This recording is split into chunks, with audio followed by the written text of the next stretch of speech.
Greetings, YouTubians, and welcome back to Wayne Sharp World, where today we are taking a look at a brand new knife dropping from Devo Knives at 1 p.m. Eastern today. And heads up, guys, this one is a banger, and what we're talking about here is actually not in the box. It's been in the pocket.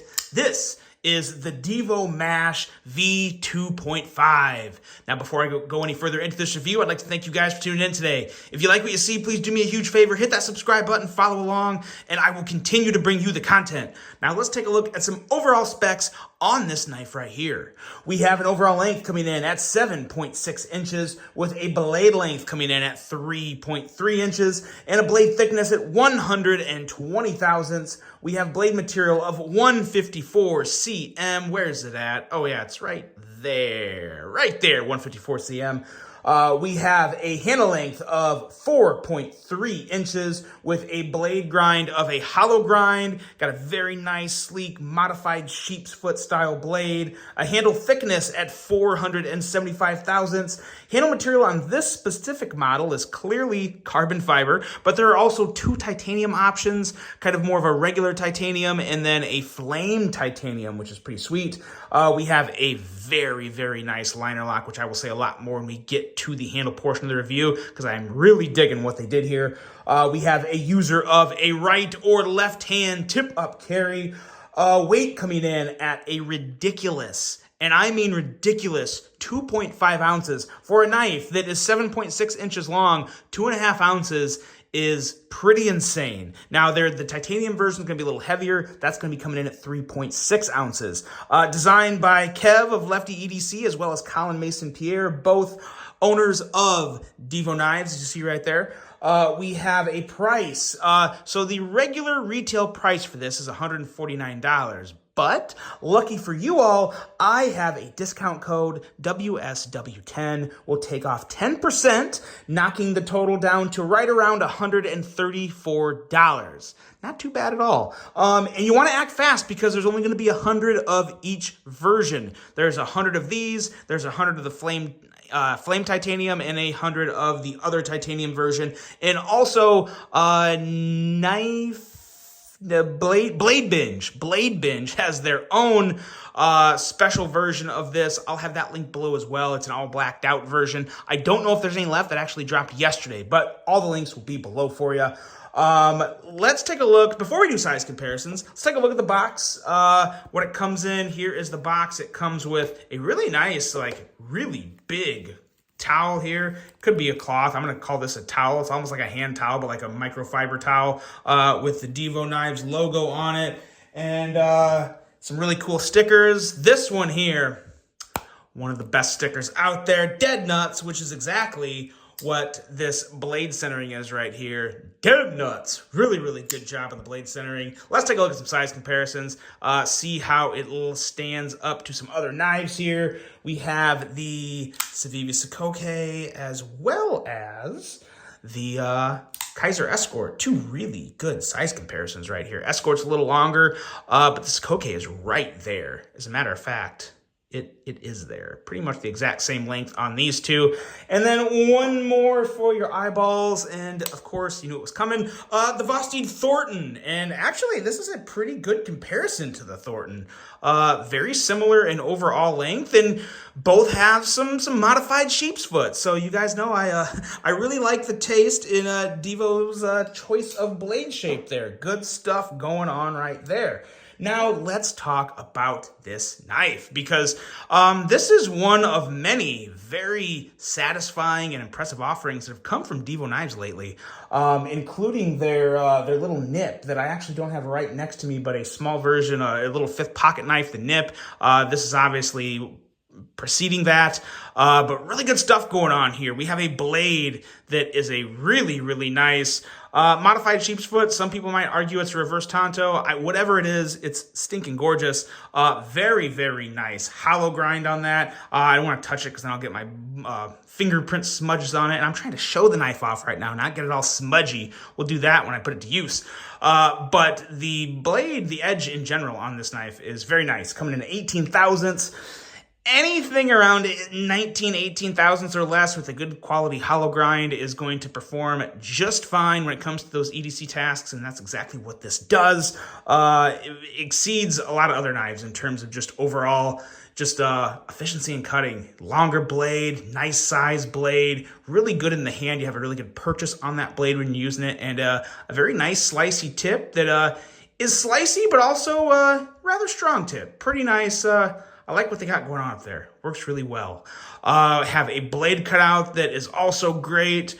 Some nice jimping up there, which does just enough to give you that true tackiness that you look for in jimping. So that's working really well. And on top of everything, like I said, just a really, really good looking blade. But now when you get into the handle, there's a lot of good things going on here too. These scales, this handle in general, like weighs nothing. Like when you're holding this in hand, you feel the 2.5 ounces, but I would say like 1.75 ounces to maybe 2 ounces is all in the blade. Very, very, extremely, ridiculously light handle. Super light in the hand. This thing feels, some might even say it feels like a toy, but I'll tell you this, there is very little to no flex in this handle. This is a very solid feeling handle. Great construction. And normally when you're talking about something that light, it tends to get a little flimsy on you and you might not like that. But as you can see, there's very, very little, if any, flex in this handle. Very, very nice job there. Nice finish on the carbon fiber. No flaws, no chunks missing, no nothing. Got that nice little blue pivot collar that looks good. And of course, the reversible left or right clip carry. Very nice. Conceals pretty much completely deep there. So really good job there. And if you notice, they kind of moved it down a little to kind of go more with the milling line in the handle here. So it looks pretty good. It carries just fine. I've carried this for the past couple days. Have had no issues with it. Used it this morning to bust through some straps. So yeah, lots of good stuff going on for EDC use with this. This liner lock here is a thing of beauty. One, it's inset, and it's inset really well. Very clean milling there on the carbon fiber. But what's most important is you can barely even see it, but as I move it, you can, yeah, there it is. There's very, very fine micro milling, kind of like a stair step jimping down here on the bevel of this liner lock. And every liner lock should be like this. It is so easy to break that lock. Very comfortable, very enjoyable. Just a fantastic job there. One of the best in the past couple years I've come across in terms of just liner lock design, because there's a lot that goes into a liner lock design. Sometimes there's not. Sometimes it's just a regular liner lock with no beveling, no nothing, and you just kind of press up against it, and those work, but you really notice a big difference here in just the ease of getting into it, as well as the extra milling and kind of little cutout over here on this side. The access to the liner lock is done perfect on this. Another thing that's perfect, the detint.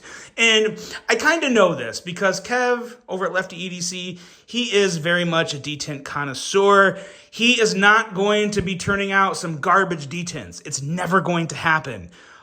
He knows what a good, crisp detint is, and I feel like that's one of the #1 things that they shoot for over at Devo Knives when they're coming up with their production runs, and boy, oh boy, did they hit it here.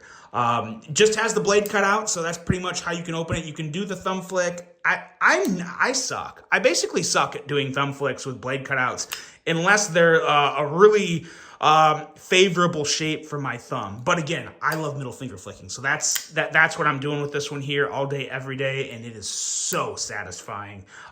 Excellent action on this.